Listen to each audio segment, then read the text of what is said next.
नमस्कार दोस्तों, आपके साथ हूँ रहमान सैफ़ी और आज मेरे साथ यहाँ पर मौजूद हैं एक बहुत ही अजीम और शान शख्सियत मुस्तफाबाद विधानसभा पहुँचा हूँ बात करने के लिए, क्योंकि बात जुड़ी हुई है बच्चों की शिक्षा से।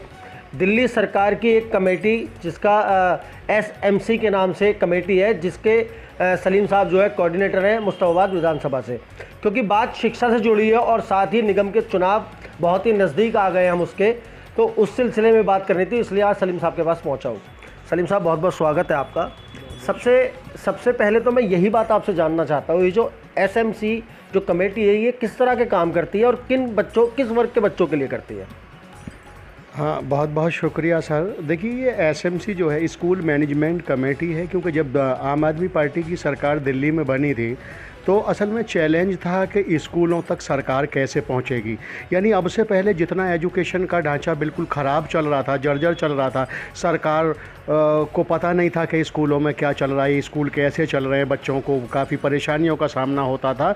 इसलिए एक एक स्कूल से जोड़ने के लिए सरकार ने स्कूल मैनेजमेंट कमेटी का गठन किया, जिसमें 12 पेरेंट्स मेंबर होते हैं, क्योंकि 12 पेरेंट्स मेंबर जिनका स्कूल के पेरेंट्स ही इलेक्शन करते हैं और इलेक्शन में वो 12 पेरेंट्स को चुना जाता है।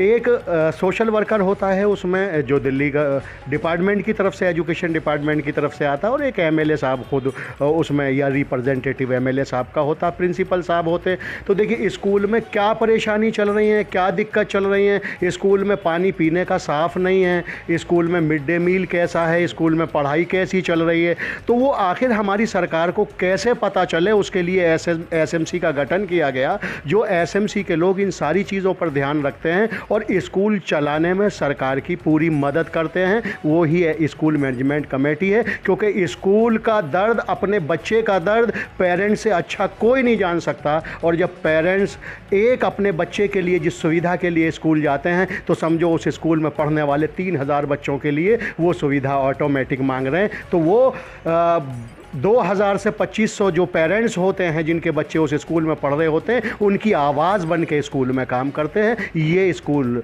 की SMC होती है, स्कूल मैनेजमेंट कमेटी। किस वर्ग के बच्चों के लिए ये कमेटी सबसे ज़्यादा काम करती है और किस तरह से उन तक शिक्षा पहुंच जाए, क्या साधन बनाती है? देखिए, स्कूल मैनेजमेंट कमेटी का बहुत सारा एक लंबा प्लान है, और उनके लिए उनकी क्या पावर हैं दिल्ली सरकार ने उन्हें लिखित में दे रखी हैं। तो ये लगभग स्कूल मैनेजमेंट कमेटी जो बनी है वो 6th क्लास से लेकर 12th तक दिल्ली के स्कूलों में, दिल्ली के जो गवर्नमेंट स्कूल चल रहे हैं, तो ये उन बच्चों के लिए काम करती है। यानी स्कूलों में क्या भूमिका है SMC की? देखिए, अगर आप ये बात करोगे MCD के, अगर स्कूलों की बात करोगे आप सर, ऐसे आप देख रहे हो MCD के स्कूलों के क्या दिल्ली में हालात हुए पड़े हैं। बच्चों का ये पता नहीं है कि बच्चे आ रहे हैं या नहीं आ रहे हैं, बच्चे कहाँ बैठे हैं, बच्चे ज़मीन में लेट रहे हैं। यानी जितना बुरा हाल आज MCD का है, जितना भ्रष्ट और जितना भ्रष्टाचार MCD में सर चल रहा है, इतना तो पूरी दुनिया में मैं नहीं मानता किसी डिपार्टमेंट में चल रहा होगा या पूरे हिंदुस्तान में किसी में चल रहा होगा। यही ज़िद लेके हम मैदान में हैं कि अगर MCD में दिल्ली वालों ने हमारे ऊपर भरोसा किया, आम आदमी पार्टी के ऊपर भरोसा किया, तो अरविंद केजरीवाल, मनीष सिसोदिया ने जिस ढांचे के दिल्ली सरकार के स्कूल बनाए, जिनकी तारीफ़ आज हिंदुस्तान में ही नहीं बल्कि पूरी दुनिया में हो रही है कि मनीष सिसोदिया और अरविंद केजरीवाल ने ये क्या कमाल कर दिया, ये क्या जादू कर दिया, हम इससे भी कहीं ज़्यादा अच्छे इसी पहले कार्यकाल में ही हम निगम के स्कूलों को बनाकर दिखाएंगे। क्योंकि बच्चों की शिक्षा दिल्ली सरकार का एजेंडा नहीं बल्कि दिल्ली सरकार की जिद है कि हर बच्चा दिल्ली का पढ़ेगा, और हम MCD के स्कूलों का भी यही हाल बनाएंगे। माशा सलीम साहब, जिस तरह से मैंने देखा कि बस अभी हम दिल्ली के चुनाव के बहुत नज़दीक आ गए, निगम पार्षद के चुनाव हो रहे पूरी दिल्ली के अंदर, और मैं मुस्तफाबाद विधानसभा में हूँ तो यहीं की बात पहले करूँगा। जब हम मुस्तफाबाद मेन रोड से इस विधानसभा में एंट्री लेते हैं और जब आखिर तक पहुँचते हैं, तो एक अनोखी बात हमें देखने को मिलती है कि यहाँ पर जो बैनर है आम आदमी पार्टी और कार्यकर्ताओं और कांग्रेस के कार्यकर्ताओं के बैनरों की एक बहुत बड़ी कतार हमें नज़र आ रही है, हमें नज़र आती है, हम देखते हैं उसको। आखिर क्या बैनरों को लगाने से मुस्तफाबाद विधानसभा की जो दशा है वो सुधर सकती है, जो उसकी दुर्दशा है वो उसकी ठीक हो सकती है? क्या आखिर लोग क्या साबित करना चाहते हैं वो सारे कार्यकर्ता? आपको क्या लगता है, क्या आपकी राय है इस पर? देखिए, मेरी राय तो ये है, क्योंकि जो चुनाव लड़े जाते हैं या चुनाव जीते जाते हैं वो जनता चुनाव जिताती है, और जनता में जो लाडला होता है, जनता के जो काम कराता है, जनता उन्हें चुनती है। बहुत बहुत बड़े कटआउट, बहुत बहुत बड़े होर्डिंग पोस्टर लगाने से मुझे नहीं लगता इतना बड़ा फ़र्क पड़ने वाला है। और देखो, मैं कांग्रेस की तो बात कर नहीं सकता, क्योंकि उनके शायद जो कैंडिडेट टिकट मांग रहे हैं या जिनके बड़े बड़े होर्डिंग देख के आए हो, उनसे बात करने से ज़्यादा अच्छा पता चल जाएगा। क्योंकि कांग्रेस की मैं बात क्या करूं, कांग्रेस तो आप देख रहे हो कि जनाजा उठाने वाला कांग्रेस का पूरे हिंदुस्तान में नहीं है, तो दिल्ली में ही क्या। तो ये होर्डिंग पोस्टरों से बेचारे खुश होने, इन्हें खुश होने दो। इसलिए जनता भी कह रही है भाई होर्डिंग पोस्टर लगा लो, इसी से खुश हो जाओ। क्योंकि अब उन लोगों से जिन्होंने बड़े बड़े कांग्रेस के होर्डिंग लगा रखे हैं, उनसे पूछना कि मुस्तफ़ाबाद में या वार्ड 58 में जहां तुम्हारी निगाह लगी हुई है, क्या कोई एक काम किया है तुमने? क्या गरीब आदमी के आँख से पड़ा हुआ कोई भुनगा या कोई तिनका भी निकाला है? अरे खामोखा परेशान कर होने के लिए आ गए हो। ये दिल्ली की जनता बहुत समझदार है, वार्ड 58 की भी जनता बहुत समझदार है। कांग्रेस को पूरे हिंदुस्तान से ख़त्म कर दिया। एक निगम पार्षद है हमारा यहाँ, जो निगम पार्षद साहब हैं, आपने अभी इलाके में घूम के देखा होगा कितने कूड़े के ढेर लगे हुए हैं, कितना मुस्तफ़ाबाद एकदम चपेट में आ चुका है डेंगू और मलेरिया की, लेकिन निगम पार्षद मस्ती में सोए हुए हैं।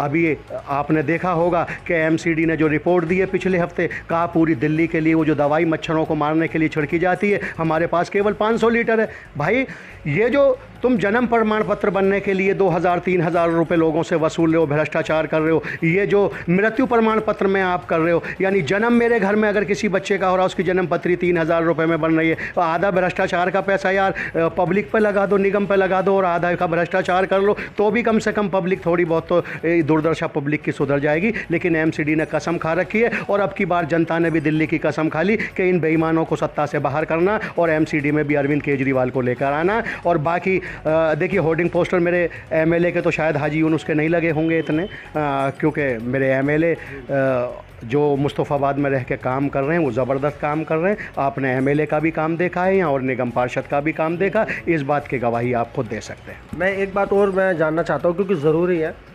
और शिक्षा एक ऐसा हमारे देश में दर्जा रखती है कि जिसके बिना देश की जो उन्नति होना बिल्कुल मुमकिन नहीं है। आप खुद भी अपना एक कोचिंग चलाते हैं और बच्चों को उच्च शिक्षा मिल सके इस तरह का प्रयास भी करते हैं। एक बच्चा अगर वो शिक्षा केंद्र उसके घर से 20 मिनट या 25 मिनट की या 10 मिनट की दूरी पर है, तो वो जो बीच का रास्ता है वो बहुत महत्व रखता है उसके लिए। मैं ये देखता हूँ कि मुस्तफ़ाबाद विधानसभा के रोड, गलियाँ नहीं बन पाते। इतने सारे होर्डिंग पर जो बहुत सारे कार्यकर्ताओं के फ़ोटो हैं, लोग हैं जो उन पोस्टरों को लगा रहे हैं, जो कहीं ना कहीं पार्टी की सत्ता की होड़ में है। इतने सारे लोगों के होने के बावजूद भी सड़कें, गलियां, जो मेन सड़क मुस्तफ़ाबाद की, वो कभी नहीं बन पाती है। उस पर कूड़े के हमेशा से मैं ढेर देखता हूँ, मैंने काफ़ी वर्षों से देखा है। उसके लिए क्या आपकी राय है? मतलब किस तरह से वो रोड ठीक होंगे, किस तरह से वो गलियाँ होंगी?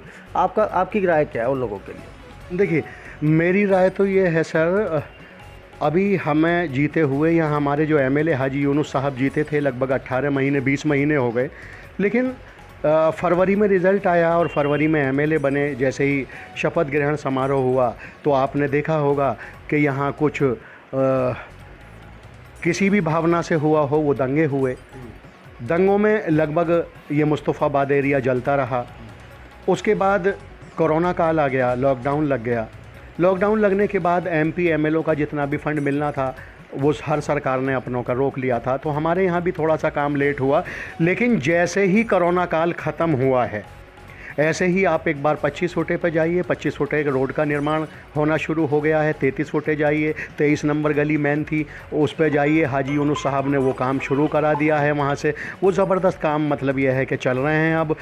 तो ये रोड भी बहुत जल्दी से जल्दी बनेगा, क्योंकि मुझे जैसे अरविंद केजरीवाल या दिल्ली सरकार पर पूरा भरोसा और पूरा एतमाद है कि उसने काम किया है, तो मुझे इतना ही एतमाद और इतना भरोसा अपने एमएलए हाजी यूनुस साहब पर है, क्योंकि काम शुरू हो गया है और इंशाअल्लाह बहुत जल्दी से जल्दी आप मुस्तफ़ाबाद के कुछ अलग ही हालात देखेंगे। पिछली बात मैं इसलिए नहीं कर सकता क्योंकि पीछे 6 साल एमएलए जो थे यहाँ कांग्रेस के थे और उसके बाद 5 साल यहाँ भाजपा के एमएलए रह के गए, तो देख सकते हैं कि मुस्तफ़ाबाद का क्या हश्र उन्होंने बना रखा। चलते चलते प्रोग्राम में आखिर में मुस्तफ़ाबाद विधानसभा को, वहाँ की जनता को किस तरह के संदेश आप तरफ से जाने वाले हैं? मुस्तफ़ाबाद की जनता को संदेश, क्योंकि मैं एजुकेशन देखता हूँ, मैं यही देना चाहूँगा कि मैं मास्टर सलीम सैफ़ी हर वक्त एजुकेशन के लिए काम करता हूँ। बहुत सारे लोगों को पता भी है, एक वक्त रोटी कम खा लेना, एक वक्त का खाना अगर ना बने तो कोई बात नहीं, लेकिन अपने बच्चों को, हर एक बच्चे को अपने शिक्षा देने के लिए उन्हें स्कूलों में छोड़िए। अगर किसी मदद की ज़रूरत हो तो मास्टर सलीम सैफ़ी आधी रात उन बच्चों के खातिर तैयार है, उन बच्चों के लिए तैयार है, क्योंकि जब हमारी शिक्षा एक नंबर पर होगी, जब मुस्तफ़ाबाद पढ़ेगा लिखेगा, तो फिर हमें बड़े बड़े अधिकारियों के सामने हाथ फैलाने की ज़रूरत नहीं पड़ेगी। तरक्की ऑटोमेटिक शिक्षा करा लेती है, क्योंकि उस इलाके की, उस देश की, उस शहर की कभी हालत नहीं सुधरती जो शिक्षा पर ध्यान नहीं देता। इसलिए दिल्ली सरकार ने जो प्लान तैयार किए हैं शिक्षा के लिए, बच्चों के लिए अच्छे स्कूल बनाए हैं, तो वो आपके बच्चों के लिए बनाए हैं। आप स्कूलों में अपने बच्चों को भेजिए, दिल्ली सरकार आपके सबके बच्चों को पढ़ाने की गारंटी लेती है।